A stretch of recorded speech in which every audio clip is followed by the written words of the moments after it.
Good morning, everybody. Welcome. I'm glad you're here. We have a few more people signing on, but we'll get started at this time. This is our fifth and final April Town Hall Zoom presentation. I know some of you have been here every week and some of you might be joining us for the first time. I'm Emily Farber. I am the Director of Social Services over at Avenidas Rose Kleiner Center. We're the Adult Day Health Center over in Mountain View. And as many of you know, Avenidas has 3 different locations and numerous departments. And during this time of shelter in place and a lot of uncertainty, our staff are providing vital support to make sure that you and your family have all of your needs met. So at some point, if you haven't done so, I'd encourage you to take some time to review our Avenidas website, which we will have up at the end. We are having many of our recreational classes. We have social work support, elder care consults. I will have that information up at the end of the program. So we want you to stay connected to us and to the community. Please note that today's webinar is recorded. It's going to be available on our website in the next day or so. And the other 4 town hall presentations that we've had are up on our website right now. So if you missed them or if you'd like to share them with others, please feel free to do that. And today we are really pleased to have Dr. Mehrdad Ayati here with us. He has been here with us throughout the month, and we'll be kind of having a wraparound session today to continue giving us updates and answering questions. Dr. Ayati is an adjunct assistant professor of medicine at Stanford, where he teaches geriatrics. He is board certified in both family and geriatric medicine, and currently he's the director of the Geriatric Center in Los Altos, which is a unique second opinion clinic for elders and their family caregivers who are concerned about their medication regimen, stress, mobility, cognitive, or physical health. Dr. Ayati is also the co-author of Paths to Healthy Aging. He's a public speaker, and in 2018, he testified to the U.S. Senate Special Committee on Aging on some of the challenges faced by the aging population in America, and he provided specific resolutions to these problems. Dr. Ayati is a community partner of Avenidas, and he's been the keynote speaker at our caregiver conference and other events. And as I mentioned, he's been with us this month and has helped us sort out this information and provide important updates. So today, I will turn it over to him in just a moment. We're going to keep all of the participants muted just so we can all hear Dr. Ayati clearly, but we will have ample time for questions. So if you have any questions that come up as Dr. Ayati is speaking, please enter them into the chat and he will make sure to address that at some point. So Dr. Ayati, thank you. Welcome to everybody that's here, and I will turn it over to you at this time.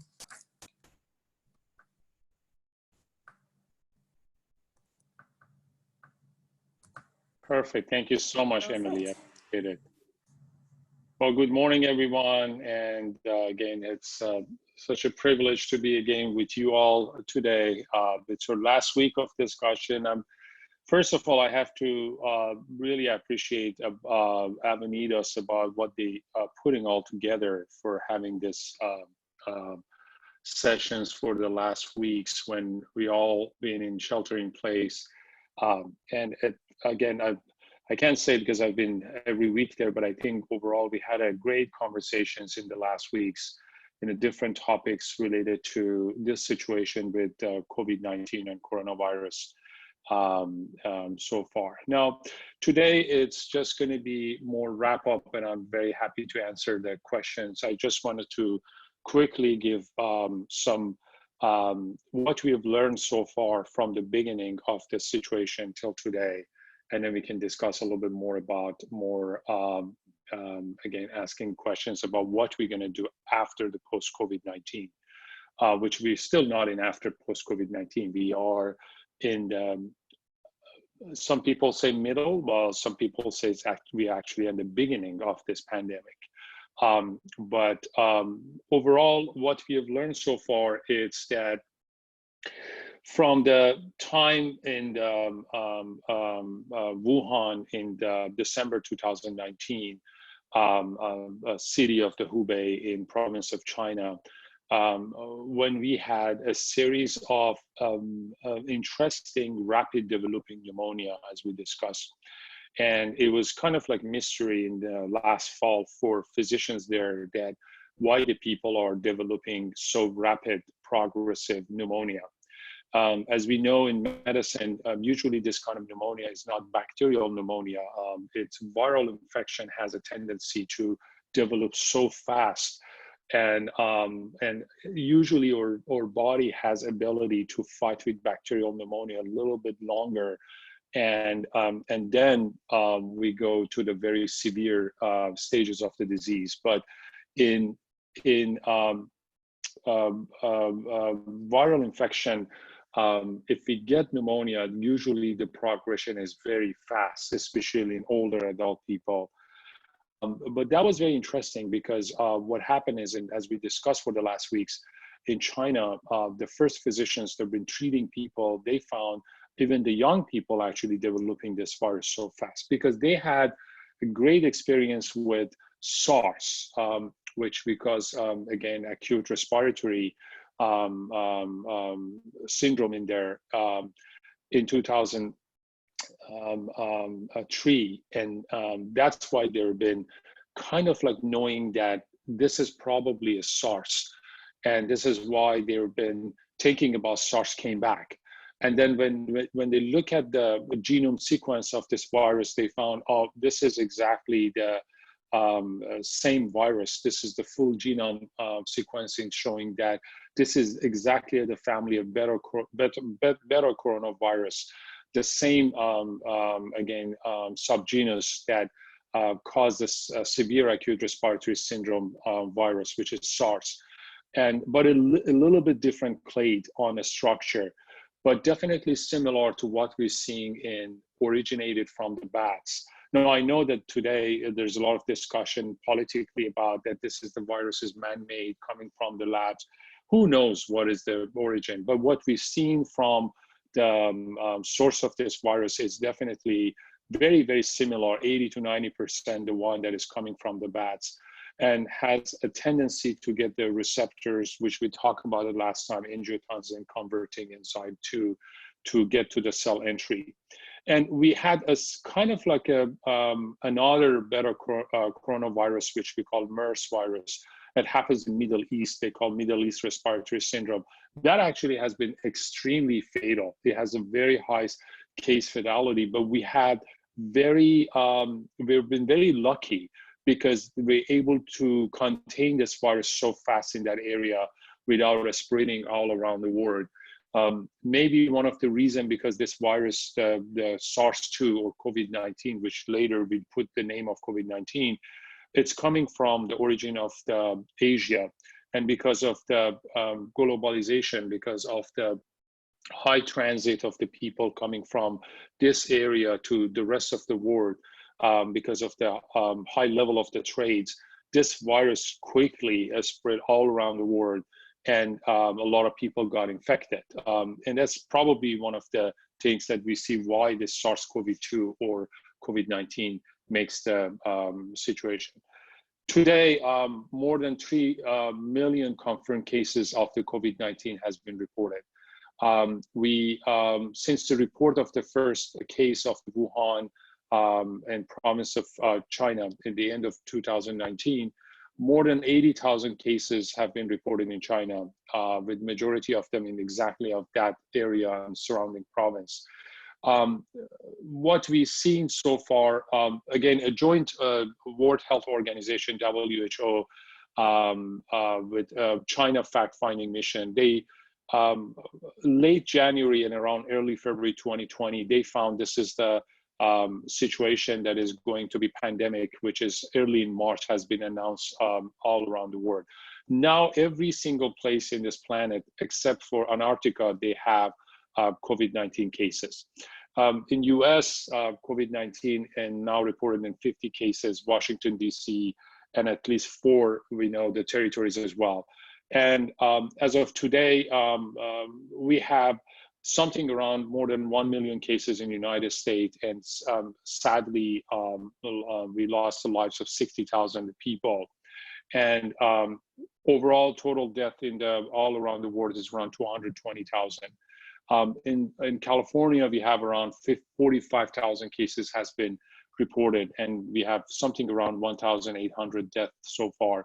Santa Clara County, we are having above 2,000 cases confirmed, and around the 106, kind of like flattening the curve. We have more number of the cases for the last weeks, but definitely mortality is getting more stabilized. For the last 24 hours, we have 20 cases so far.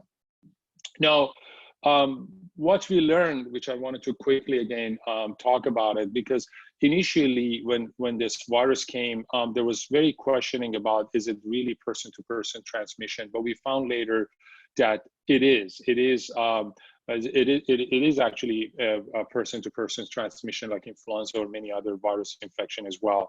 One of the big questions is about airborne route of this virus, because as you remember, even in March, a lot of people, they were not sure that this is going to be an airborne route of the virus at that time.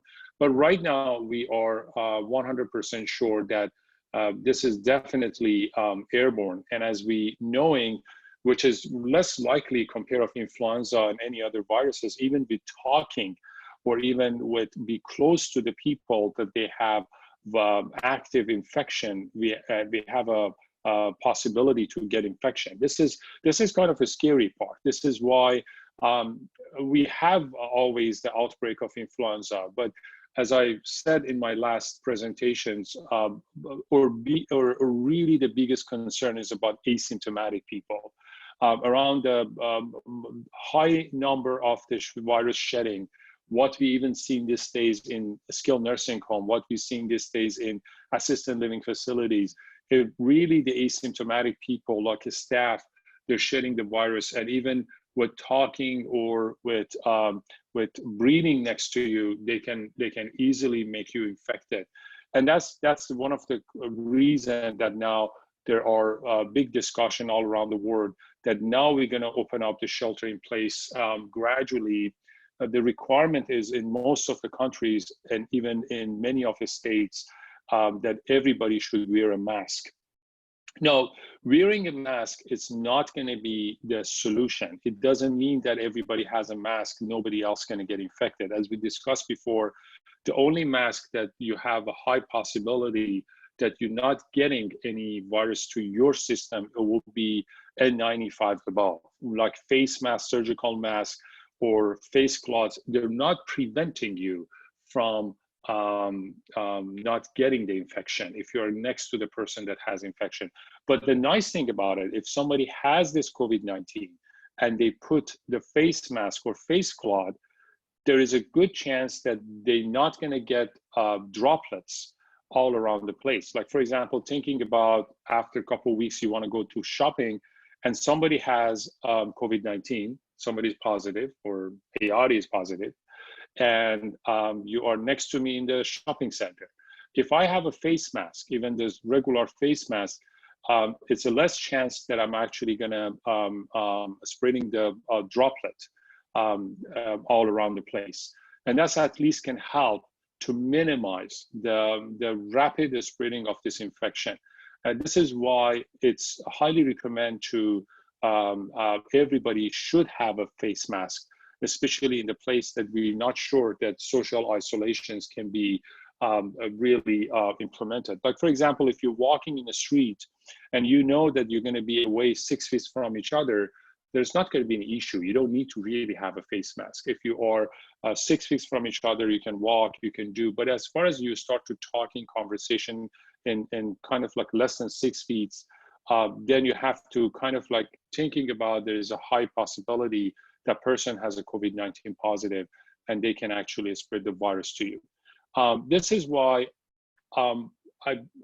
it's now in the news, and I believe that is going to happen in the state of California, that when the shelter in place is going to be removed, it's going to be requirement that everyone should cover their face. Now, something, because today is wrap-up day, I think something in and as far as like a culture and society and training was positive about COVID-19. For many years, we are as a doctors always try to teach people that when they are symptomatic for like cold, influenza, or any other symptoms, or they're coughing, sneezing, they should cover their face. They should have a face mask. You should not sneeze and cough if you have any symptoms in any closed area, like in shopping centers, in doctor's office, or any place, even if you go to a party to see somebody else, or you're invited to a party.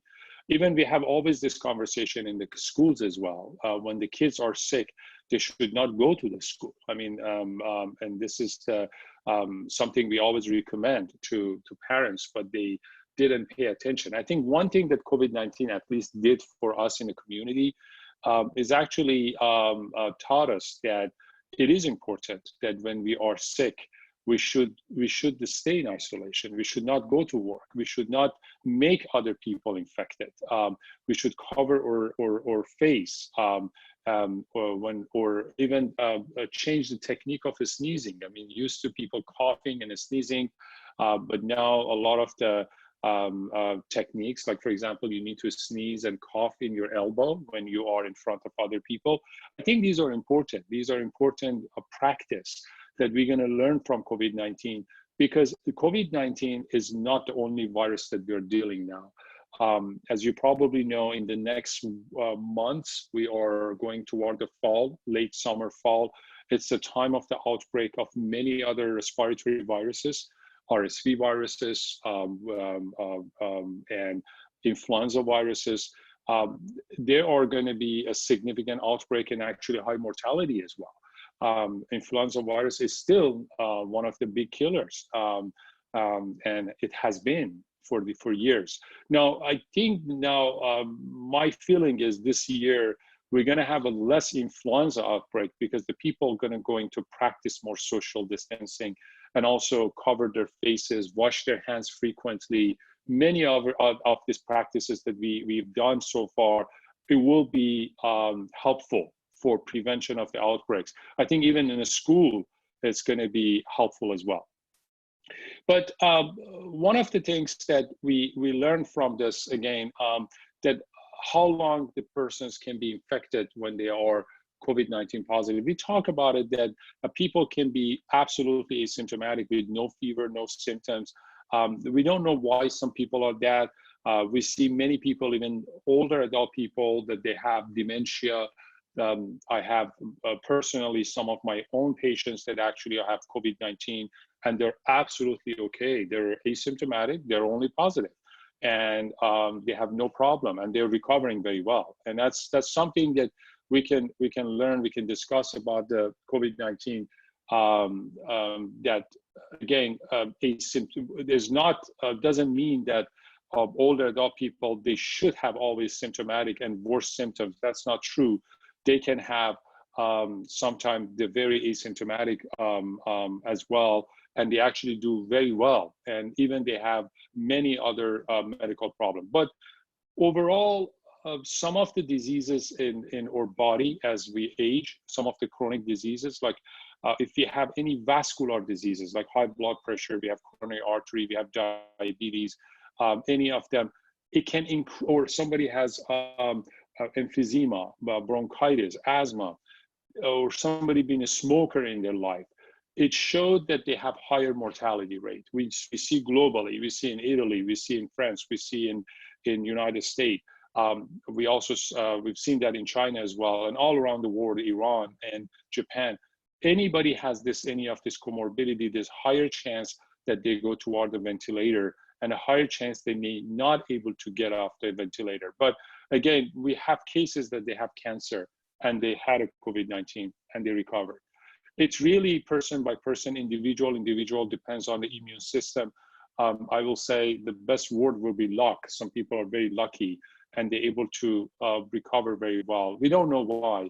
I mean, still kind of a question. The other question is that why the women is actually do much better compared to men. We have more mortality in men compared to women. We talk about it. I mean, they were thinking first that men overall have a more risky lifestyle. I mean, most of the men, they're more smoker, they are less active.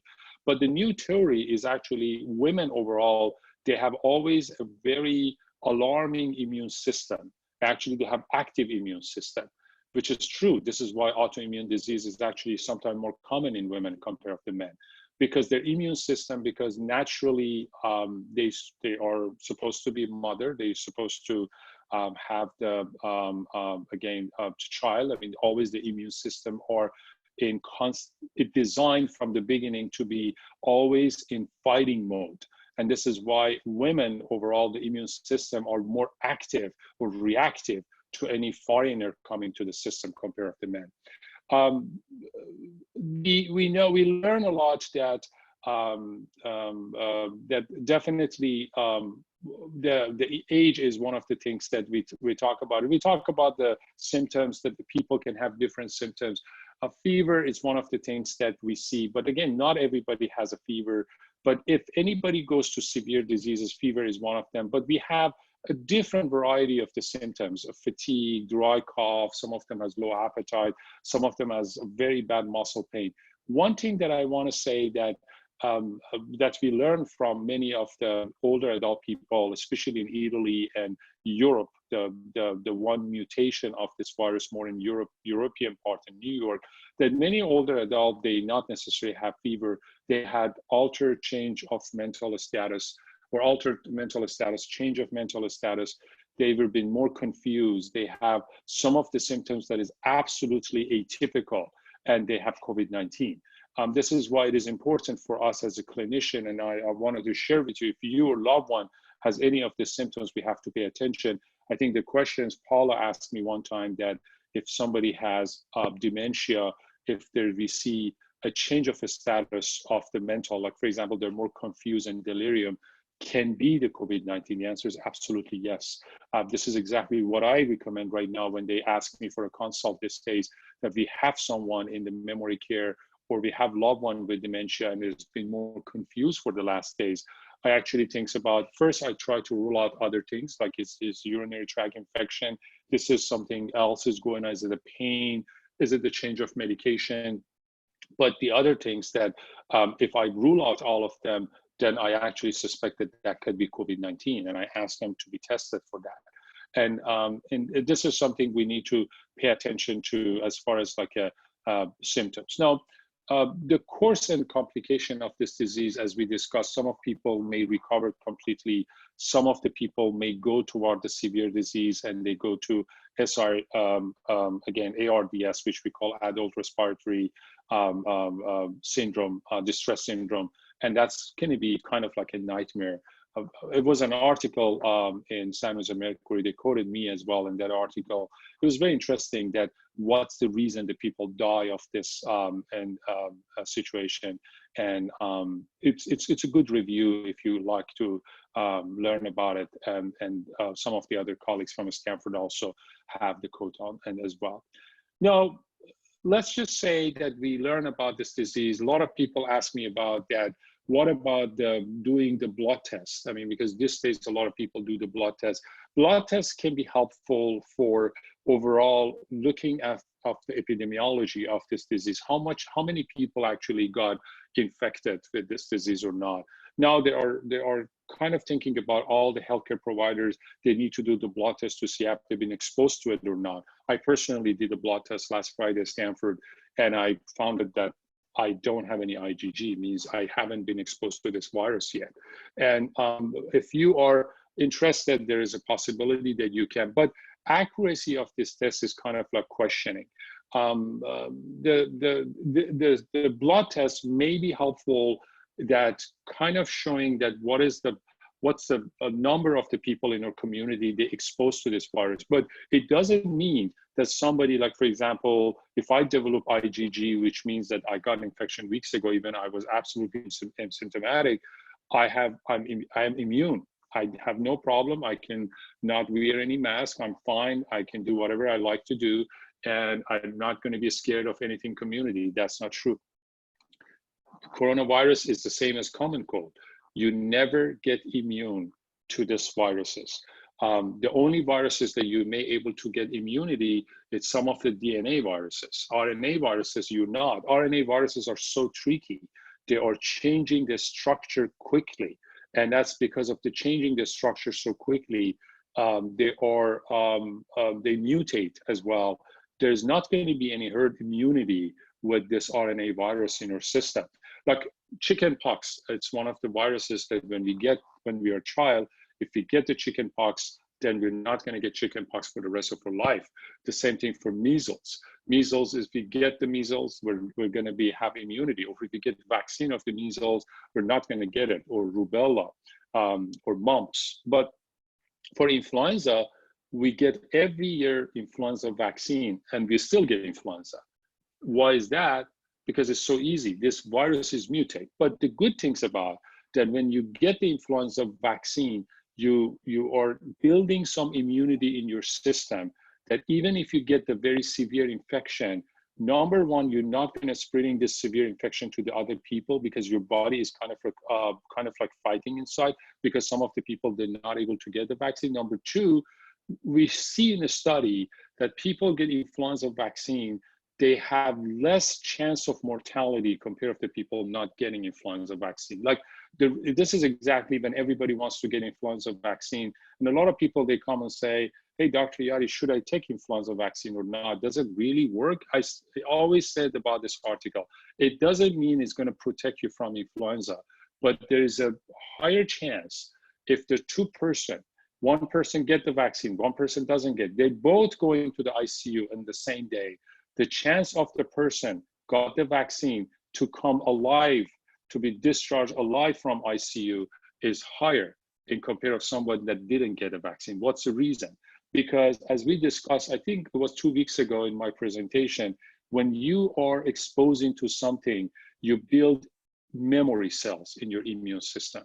When you have memory cells, that means your body is kind of like knowing that exposed to this in the past. They're able to handle it better.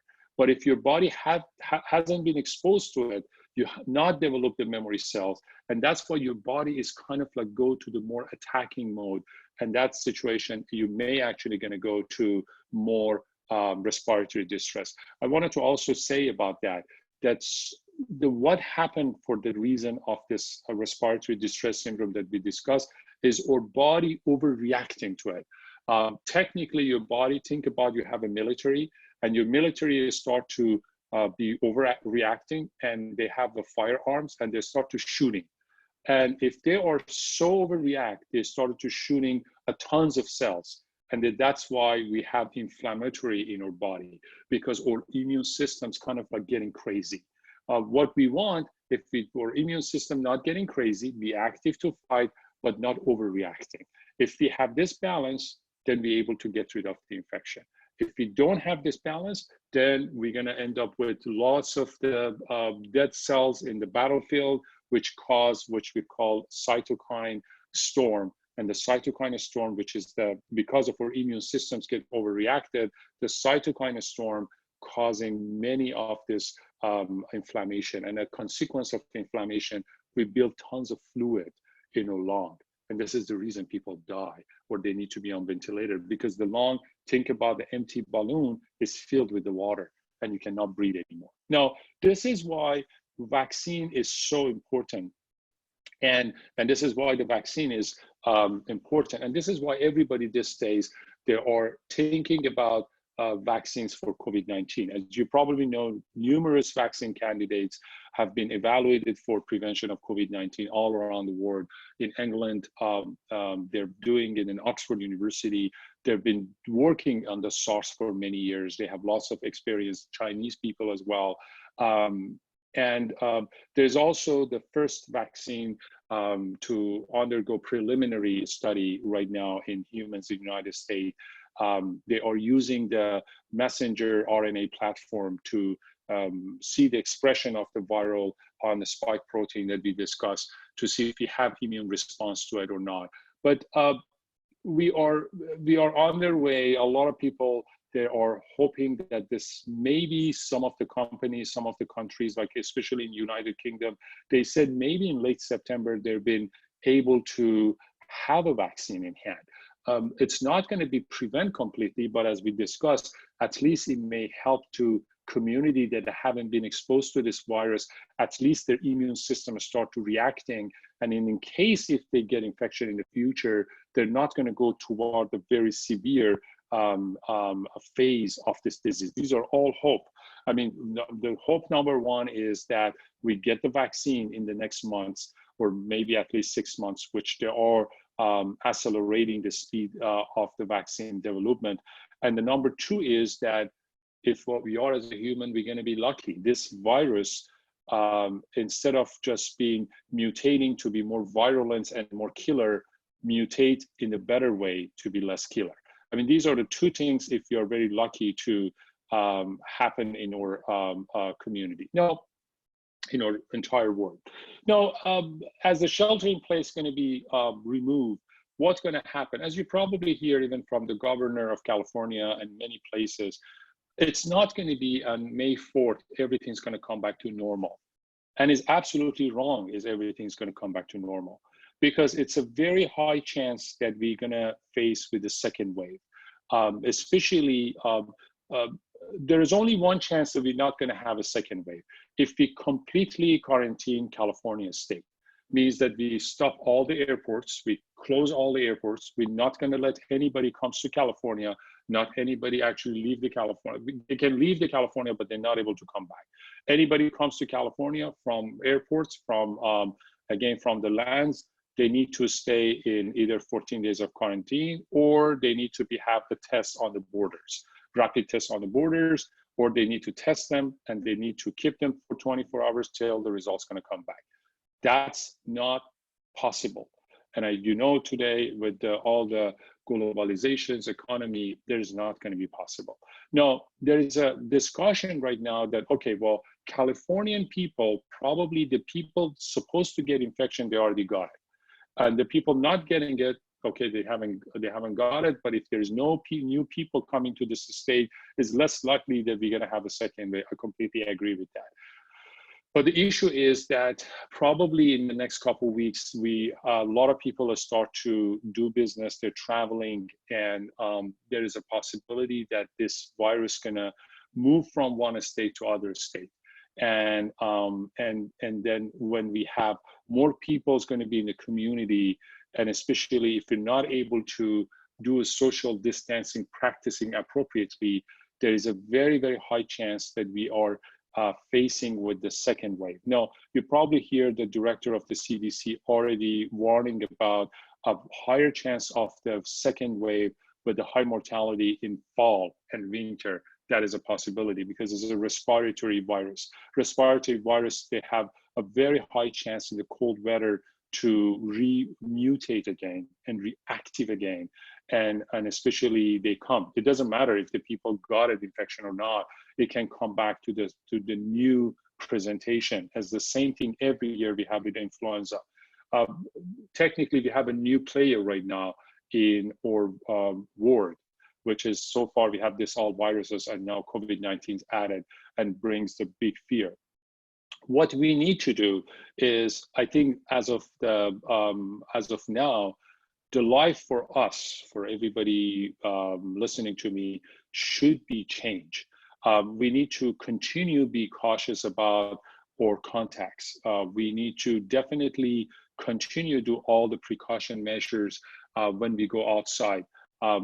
Again, in California, definitely the face mask and face covering will be mandatory in all publics.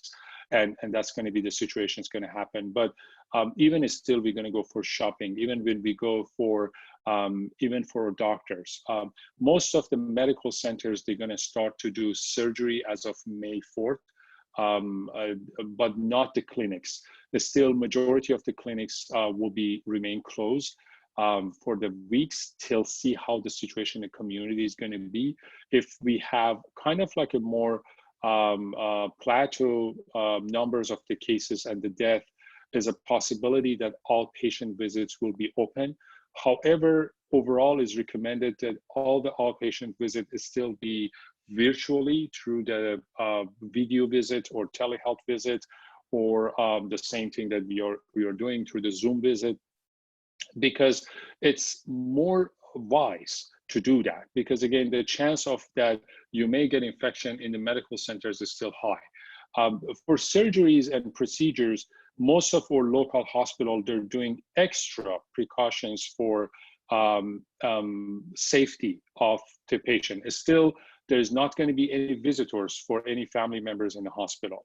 None of the hospital allowed to have visitor. Even if you have a surgery, you're not allowed to go to to see your loved one in the hospital. It's still going to be limited visitors going to the hospital. It's still going to be the same situation. They're going to screen everyone at the door entrance. For cancer patient is the same. It will be no visitors when they go. There's going to be some exceptional. One of the exceptionals will be for people they are facing end of life situation. They're going to be exceptional. There's still not going to be any visitors in the long-term facilities as well, which I think is wise. But on the other side, we talked about it last week that I'm very worried about the mental health for older adult people in the long-term facilities with this isolation. I hope that what we are working closely with the state, if we have more opportunity to provide more PPEs for a state, for the skilled nursing home or long-term facility, assisted living facility, memory care, boarding care, we're able to let the visitors to come and visit their loved one at least. And that's going to be very, very helpful. But what happened is that we are really uncertain about the second wave. Everybody's are thinking about the second wave is coming. That's true. It's a very high possibility that we're going to face the second wave. But I think if we are, as a human, we acting wise regarding this situation, we have a very, very high chance to not really facing this situation very dramatically, which is what we've seen in like New York, which is extremely heartbreaking situation in East Coast, and or something we've seen in Italy as well, or many other countries as well. We're hoping that with practicing more social distance and again, all the precaution measures, we're able to handle the situation very well as well. Now, back to our conversation about older adult people and or aging population in the community. Definitely the situation, like I know many of you members of Avenidas and many of you go to the other centers as well. It's wonderful that we have this opportunity to have a virtual activities as well. I mean, this is something that I think is going to happen, and maybe Paula and Emily is going to add more about what's going to happen in the next weeks, what's the Avenidas plan for some classes and all this stuff. But gradually, even when there's going to be a possibility for in-person visits of any of the centers, we still need to practice the same. And I will say, even if the COVID-19 situation is going to be completely contained, as the beginning I said, it is important that we pay attention to our symptoms, and we think about any of our symptoms for any reason, even that can be normal cold, can affect many other people. And when we are sick, we should not let anybody else to get sick, and we should let the community to still work. I mean, to still working and be functional. I think that's something that we really need to work on this, and especially in some of the places like adult day centers and many other places, that there's a high possibility that shedding virus can cause a significant of mortality. We have to be very careful about some of these measures in the future. I'm kind of like stopping here. I try to answer any questions. Maybe Paula and Emily has some questions that they wanted to, if you wanted to ask me about it, and or you have any questions in the chat as well. But one thing that I wanted to finish at the end is that honestly, I know that we have a lot of deficiencies at the beginning, but I think in the state of California, we've done well. I mean, it's been very encouraging when I see that what happened at the beginning of the March and the second week of the March till today. I know that we haven't been prepared for many things, which again, these are the lessons that we learned from the COVID-19. We were talking with Paula about it. I'm writing something about my story of COVID-19, which I shared with some of you, that at the beginning of pandemic, I lost my mother and my cousin as well. But overall, for what I think we learned a lot from this pandemic. I think that was a big shock. I know that it's sad. I know that we have 60,000 people in death so far in this country, and we lost many lives. But on one side, COVID-19 really has a big shakes for our entire community and society. Last week we talked about that we need to change many policies as of now in assisted living facilities, in memory care. We talked about it last week with Dr. Marina Martin here, that we need to, we should not blame anyone. We should start to think about that, what we have learned so far, and we change the entire policy for, especially in my specialty about elderly care. If it comes to the memory care, if it comes to the assisted living facility, skilled nursing homes, we need to think about that. What should we do as of now? How we can help them as the day-to-day care of many older adult people. Some people says that many dirty laundries actually came out from this COVID-19 from many places. But I think we should get it as opportunity and really try to correct that as of now. Because COVID-19 is not only things that is happening right now. Many other things is happening right now in the care of older adult people in entire communities, not only in our community, that we need to modify. We need to bring with the better, again, conversation. One of the other things that I'm actually writing with some of my colleagues as well in Geriatric Society, it's about COVID-19 for the first time for entire human,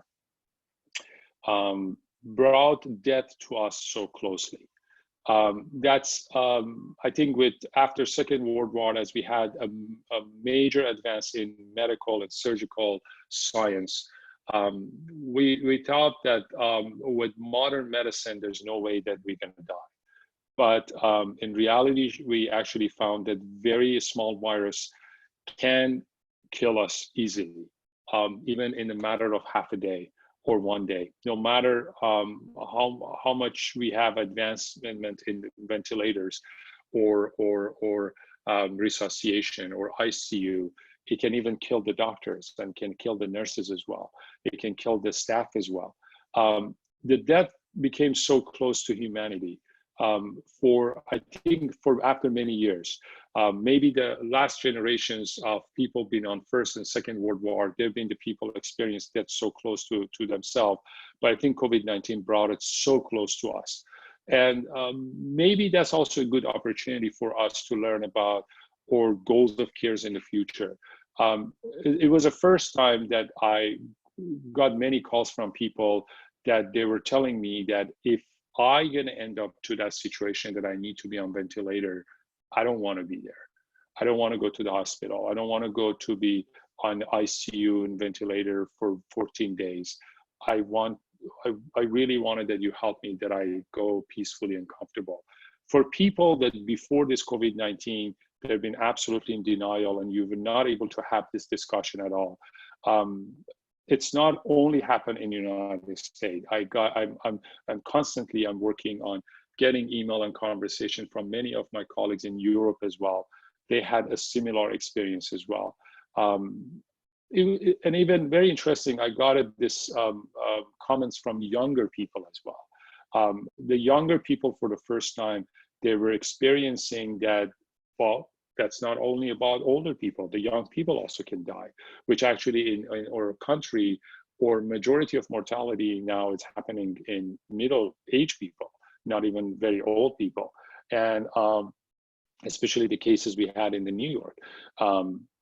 That's something that is kind of like, on one side, I know is very sad, but I think is positive for human to understand that the line between the life and death is so narrow, and we need to learn as a positive way to really help ourselves to understand better for what I've been discussed for many years. I mean, I've been invited to Avenidas to talk about healthy aging, what we need to learn about aging. I think COVID-19 is going to teach us right now that it is important to have a purpose of living.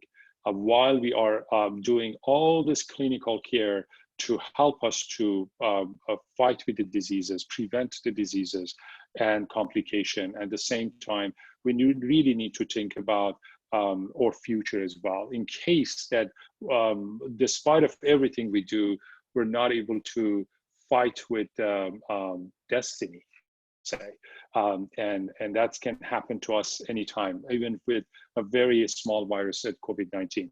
The other things that I learned, very interesting for me, that I've been always advocates for supporting our society for older adult people and helping them and try to connect the young people to more or geriatric populations in entire society. I think I have to say the entire world as well.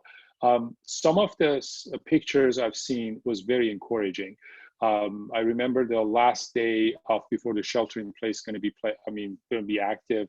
I went to the store and I wanted to buy just the milk for my son, and this is all I want. And it was a big line in the store as well. And it was at the end of the day. I was so tired of coming from the work, and I saw the big lines there, and a lot of people, they fighting to get toilet papers and paper towels, and everything has been empty. And I found an older lady with her walker in the store, and a lot of people, they are going to get this toilet papers, and it was finished, and she couldn't get it because she had a lot of difficulty to get into the place, and there was no any box of toilet papers. And when I was picking up my milk from the refrigerator, I saw a wonderful picture. There was a young, like 20 years old, that he got actually a box of toilet paper, and it was the last one. And he put it in the basket of that lady. And I said, you take it. I can find it in the future.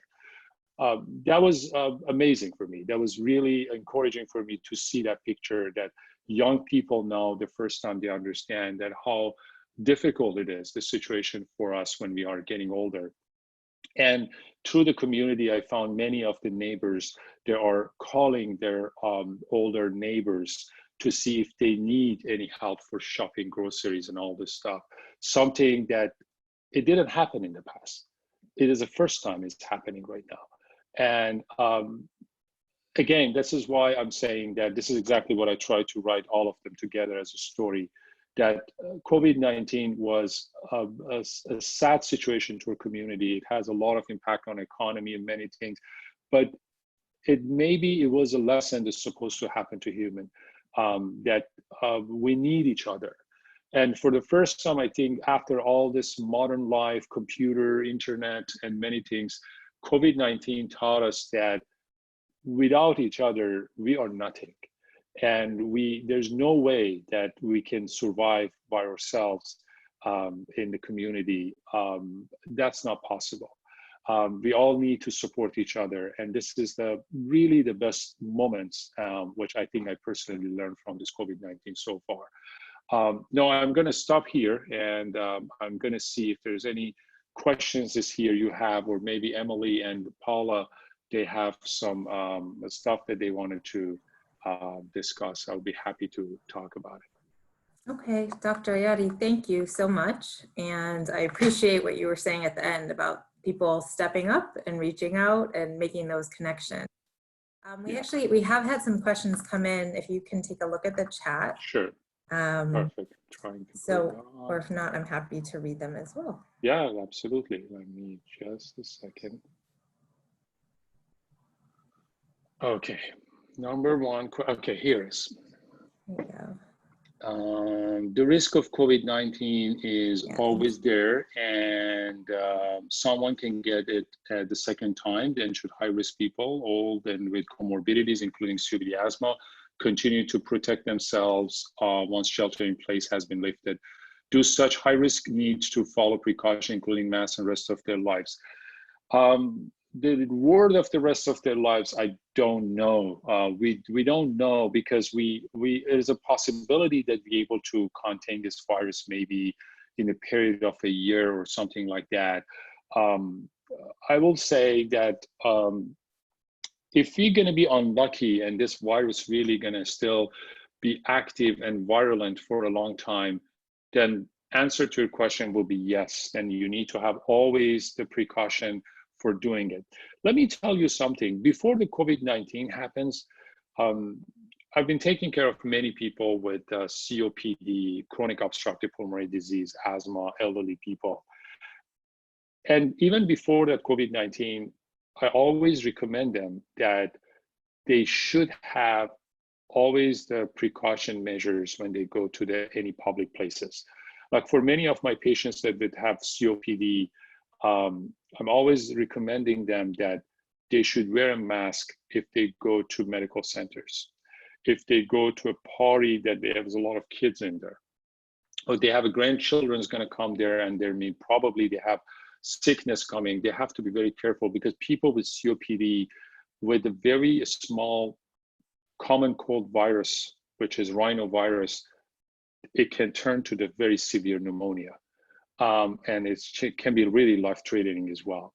The season of the fall and winter, this is the worst season, and this is like my nightmare as a doctor, geriatric doctor, for many of my older adult patients that they have asthma, COPD, diabetes, uncontrolled diabetes, because the risk of the pneumonia is extremely high in them. And that's not about COVID-19. That's all overall the precaution measures that we recommend for people that have any breathing problem. The people that are recovering from lung cancer, or they are in active treatment of lung cancer, this is the same. I'm not saying that I don't know about all this, be panic about all this precaution, but I think the people with all this comorbidity, especially in cold seasons, they have to be very careful when they go to public places, when they go to all the measures that we always teaching, washing the hands, be careful of the droplets. And if you think about you're going to an environment that can be very sick people, always wearing the mask, that's very, very important. And homemade mask needs to be washed frequently. Paula asked me this question. Absolutely. I think I was not last week, the previous week, one of the biggest mistakes that I've seen, and I'm not super expert on that, is the people using masks. Having mask can be also very dangerous, especially when you're moving your mask. As we discussed last time, if you go outside, all these particles can be all around your face mask. And when you take it out from your ears and put it down, if you touch the mask, your hands is extremely contaminated. You have to be very careful every time when you use any of your face masks, when you go outside, that mask should, if you use this face mask, the surgical mask, you can leave this mask for some days, or maybe under the sun for some days to be clean. But that mask should not be reused again the same day or the next day, because it can be some particles in there. You can reuse it. If you have your UV light, you can use UV light. But any other measures, you can have some heat and all this stuff, but you don't need to do that. We are in the summertime. You can take the mask out, putting under the sun outside for some days, it's all going to be gone. But when you taking out the mask and you want to reuse it again tomorrow, make sure you have to wash this mask and dry it very well if you use a face cloth. And maybe you wanted to make some, like 3 or 4 or 5, and make sure at the end when you come out, you're not at the end of the day. Every time when you go out and then come, put that one for washing, put the new one. And that's very important. Again, I re-emphasize on our last day today, touching mask can be more dangerous of not putting the mask. No, not putting the mask, you're okay. Touching your mask can be very, very dangerous. And that's very, very important. Thank you for bringing up these questions. How many patients has been treated at Stanford, and how many are presently in emergency at Stanford? Stanford has a capacity. I cannot share with you how many cases. I don't have this permission from Chief Medical Officer of Stanford. I know the number, but I don't have this permission to share. But I can tell you that Stanford did amazing job, and I'm very, very proud of Stanford. I can I can tell you for sure, Stanford is one of the most successful medical centers of managing the COVID-19. We had amazing story, especially the group of the pulmonary critical care infectious disease. They've done a fantastic job. I mean, I'm very, very honored to know all my colleagues there, and I'm very, very proud about what they've done. The Stanford did amazing precaution measures as far as like prevention and controlling the infection. Even right now, when they are opening up the surgical units, they are continue to doing it. They have a great capacity for right now, unless if you have a crazy outbreaks in the community that I know that you know that none of Stanford, not any of the medical centers in California able to afford that, the same problem that happened in New York. But so far they changed many of the units to COVID-19 units, and they have a significant empty beds right now for surge of the COVID-19, great numbers of PPEs, great numbers of ventilators ready for people in case if they are sick. Now, if they are starting to operating again, some of the beds going to be occupied, but still they have the good capacity to manage for second wave for now. But I can share with you at least that, again, I've been personally very impressed and again, just amazing job that the Stanford leadership they've done for managing the COVID-19. Again, it's just really, honestly, one of the best things that I've seen. And again, other medical centers as well. Big credit to El Camino Hospital. El Camino Hospital Group also, they've done a fantastic job to managing, especially they are the one that first got the infection as well. I don't know anything about Kaiser. I should not talk about the Kaiser as well and any other medical, but at least for these two hospitals, Stanford, I know it as a part of it, but in El Camino Hospital remotely, I know that they also did a fantastic job of managing and having the bed ready, having the ICU beds ready, staff and everything for people. There's a question for Avenidas, are already posted on YouTube, okay. And I think strategies, the strategy for care community, should they have a separate unit for those who test positive and who are not admit positive patients to protect the non-infected chronically ill? You know, the honestly is, I think is you're talking about care communities like long-term care facility. Yes, I mean, right now, in every care units, boarding care, assisted living facility, skilled nursing home, they are having isolation unit. It's mandatory by a state and federally as well by CMS. Whenever they are, the people are positive, they separate them, and that practice going to continue for now. They're not going to change anything for that. And for the people that are not infected, they should be separated. The problem is more staffing, as we discussed last week. The staff are the one that they're spreading the virus from one unit to other unit, and because they don't have appropriate personal protective equipments like a gowns, mask, or face shield, and all of this stuff. I mean, we're being much better. We try to get as much as donations we can, state help, county help as well. Right now, I think they are much better compared to even weeks ago. The beginning of the March was so scary. I was, me and many of my colleagues that I shared last week, we've been trying to really, as much as we can, to bring to the facilities, even like I put the staff in my own car and drive from one facility to other facility to see which one they need. We try to provide educations for them. My colleagues at Palo Alto Medical Foundation, they also done a fantastic job. Dr. Albert Lam, Amy Sue, and Dr. Peter Chang to provide the, again, how you use the PPEs, how prepare yourself for that. Dr. Marina Martin and I, we've done it for a Stanford group as well. I mean, we try to provide them Zoom educations as a daily basis, talk to them, see what can we do, we can educate them in order to prevent them. This is exactly what's happening right now in the community, and that practice is going to continue. As you probably hear from Vice President Mike Pence as well, one of the fear right now is, as the shelter in place going to be removed, will be a skilled nursing home, assisted living and memory care. The reason is because the staff of these places, they're going to be in community, and they may have a more infection if they don't have enough PPEs and they're not following the instructions very well because lack of education. we may have a second wave starting in the skilled nursing home and assisted living facility memory. I hope not.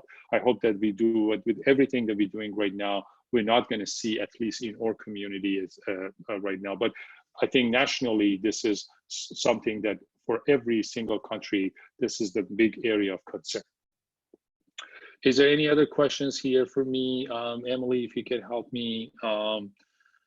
I think lots of questions come for Paula and you and yeah, I think we have time for 1 or 2 more questions if anybody wants to post in the chat. It's a lot of information to take in, and I know many of us are coping by going day to day and week by week. So thinking further out, you know, is needed and can be overwhelming at times. Any last questions? I wanted to add something. Yeah, any final thoughts? Yeah, I wanted to add something else that a lot of people ask me questions about opening up the clinics in entire California. As you probably hear, the outpatient clinics, it hasn't been suggested to be open. Yeah, I think I talk about it. Means if you have any follow-up appointment with any specialist or anything else, they still recommend to do virtual care for now. And if there's going to be any visits that needs to be in person, then they're going to talk with you, and then they're going to screen the person, and then they're going to see if that in-person visit is necessary or not. The recommendation is still based on CMS and the CDC is avoid going to clinic to see your doctors. The same thing for the dentists as well. This is why we recommend, like, for example, if you wanted to come see a doctor, like if you want to come to see me or somebody else, we still recommend to do your visit as much as you can virtually. I know the virtual visit may not be ideal for many of us. This is true because, I mean, we always teaching to our medical students, the best way of the diagnosis is touch. We need to touch our patients. We need to examine our patients. We need to listen face to face to our patient what's going on. And that's definitely not going to be the same quality in the virtual and video visit because when you have in-person discussion is very different. I completely understand that. But again, we are in the very special situation. If you have any visits that you don't need to do it, is not necessary to do it, the recommendation is still do it virtually if you can. If you don't want to do it virtually, postpone it to see how the situation is going to be in the next months. Again, that was even the recommendation for Stanford Medical Centers and many other medical centers. Some of the clinics may start to gradually open, but they try to be very low on the patient volume and really have time between the patients, that not all the patients going to be in the clinic at the same time, to avoid, again, the sitting on the waiting area, and again, really practice the social distancing. It will be totally a different model of the practice of medicine for the next months. Maybe it's going to extend till 2021 as well. This is why if you have any of your visits that is coming up, think about it. I mean, I'm just saying that that's going to be the new norm. That's not going to be the same that you were like going to your doctor, see your doctor, make a visit and schedule it. It's not going to be like that. And it looks like one final question here about the home test. Yeah, the home test is also, it's getting more approval. Again, it's just one of the big discussion is about the accuracy of the biotech companies that they are making it, but there are a lot of them, they are making this thing. We are waiting, possibly I can say the better answer will be till next week, because there's some of them, they are in the FDA circle, and again, the report of the accuracy of the home test. But I believe that in the next weeks, we may have some success of some approval through the FDA for some of this home tests, because they are comparing to see the home test, and then they do RT-PCR at the same time to see accuracy of this test. But I'm very optimistic, probably in month of May, we may have access to the home test, which is extremely going to be positive things to happen, because that's really going to help to contain the virus. If you have more people in the community really able to see if they're positive or not, and they're able to isolate themselves in appropriate time. Okay, wonderful. Thank you so much. As I shared at the beginning, Dr. Ayati has been here with us 5 weeks in a row, sharing updates and answering questions and helping us navigate all of this. So thank you. And before we wrap up, I want to share something, and we have some final comments from Paula Wolfson. So at this time, I'm going to share my screen. And I found a resource. I did not create this. This was online. And I've shared it with a bunch of people in the last few weeks. Hopefully you can all see it now. And again, as we take in information through these webinars, we read online, we are hearing updates, it can be scary, and we are all feeling stressed. And so I've been talking a lot with people about what we can control and what is completely out of our control. And I found this picture useful, and people have been sharing it. And on the left, it's giving up a lot of control. So as Dr. Ayati said, as much information as we have, there's still a lot of unknowns. So we don't know the duration of how long it will last, if there will be a second surge. A lot of us or your family members maybe don't have control over what's happening with your living situation. There might be more people in your home than normal, your work situation, grieving losses and ill health of others. And I want to acknowledge, and I'm hearing it over and over again as a social worker and in my personal life too, about the lack of control. On the right side of the screen, I do want to highlight there are items so what is in our control? So what can we focus on?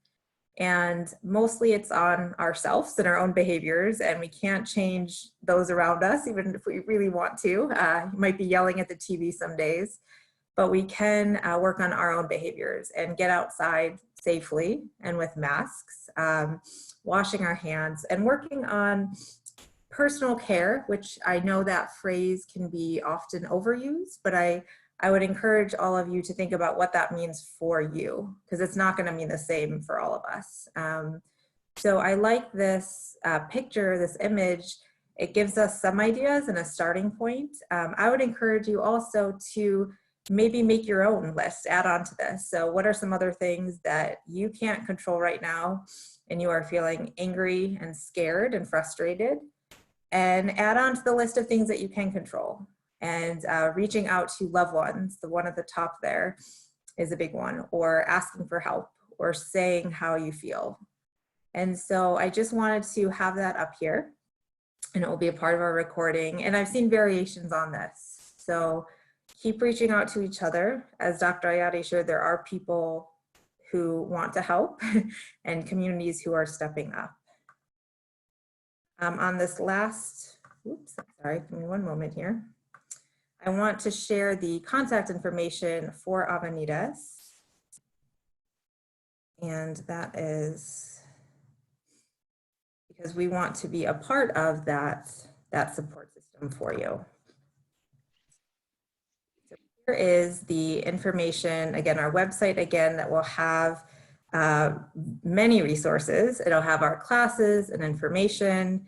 It will have all 5 of these town hall presentations.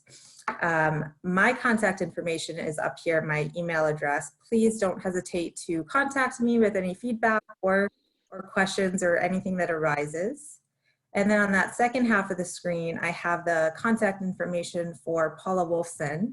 And Avenidas Care Partners is normally based out of Bryant Street, and many of you know Paula. And she, just like all of our departments at Avenidas, are working remotely, and we haven't stopped, and we will connect with you in many different ways. So please write down that contact information, either for avenidas.org, if you can remember that, that's a great entry point into all of our services. And again, thank you so much to Dr. Ayati and to the other doctors and professionals who have joined us this month. And in the last few moments here, I know Paula wanted to share a few reminders and a few words. So I'm going to turn it over to her. Thank you so much. Thank you. Can everybody hear me? Dr. Ayati, this has been invaluable for this past month or so. I know that this may sound surprising to you, Dr. Ayati, but a lot of people who have been on these chat lines who are older say that the comfort that they feel hearing from you reminds them of World War II and when Roosevelt would get on and do a fireside chat to the nation and bring people together. Now, that's a very extreme metaphor, but you know, we kind of are in a bit of a war here with this virus and keeping one another safe. And I've always thought we should have organized by blocks a long time ago, just with elder care in this country. I've always wanted to do with my family caregivers a family caregiver census by zip code, so people know who on their block you're in the same situation and you can help each other, either go to the store or have your own block by block caregiver support group. And I do suggest that that is something to do and think about right now with hand washing, masks, see who's in your neighborhood and see who needs help. So Avenidas is going to continue with virtual services, and you're right, Dr. Ayati, we're looking at the whole shelter-in-place mandate, we're respecting it. We don't know when we're going to go back into our buildings in either Kleiner or Avenidas. We want to keep everybody safe, our staff and all of our members. So as far as we know, we're sheltering in place, we're doing everything by Zoom, but we are starting to think about what it would look like if we do go back and what rooms we have to be 6 feet apart, how we can kind of bring the community together in certain ways. And we're also hearing from our members that no, until there's a vaccine, they're really going to be very cautious about what they do. So this is going to be an ongoing situation for at least possibly another month or two. We don't know, but here's what we have for you. I'm going to continue to run these family caregiver support groups. I have one on Monday. If more people contact me, I can do them once a day, you know, for a week. I love doing them. I can keep them small, 5 to 10 people. Or if you want some sort of support group, all you have to do is just email me or call me, leave a voicemail, and I would love to hear from you what it is you need, what it is you want. And it's true, as Dr. Ayati was saying, about being careful about going to clinics. On my list of taking control, this is going to make all of you laugh, but I'm not eating popcorn anymore. Last week, I thought I had a root canal. I found somebody who was willing to see me. I was in agony. I got to a doctor, got a dentist, got an x-ray, and he kind of said, no, I think you've just probably had some popcorn. So folks, be careful with what you do with your bodily care from head to toe. Every day I think head to toe. I'm going to take care of myself and I'm going to wash everything. I'm going to wash my hands. I've got my sanitizer in the car. And it is the really best defense you have right now is being very, very mindful about how you care for yourself. So I just want to thank you, everybody. I know some of you have been here every single time, and you have received from me these surveys that I am sending from my email, and then you're sending them back to me. And so what those surveys magically do, they're going to continue funding for us. And that is a big challenge right now for Avenidas because we're not functioning at the same level we were. And we want to continue being able to provide Santa Clara County with our data and showing them that we're serving the public. So these little surveys I send out that have 4 minor little questions are actually very, very important. So you'll get them in the next day or two. Please send them back. Thank you so much, Dr. Ayati. A virtual hug here online. Thank you so much. We'll be in touch. You and I talk almost every day about something. Emily, you rock as a moderator. I think Emily needs to have her social work call-in talk show. Isn't she great? Thank you, Emily. Well, thank you. All right. Well, everybody stay safe, stay well, and we will connect in other ways in the coming months. So thank you. Thank you so much. Have a good afternoon. Bye-bye.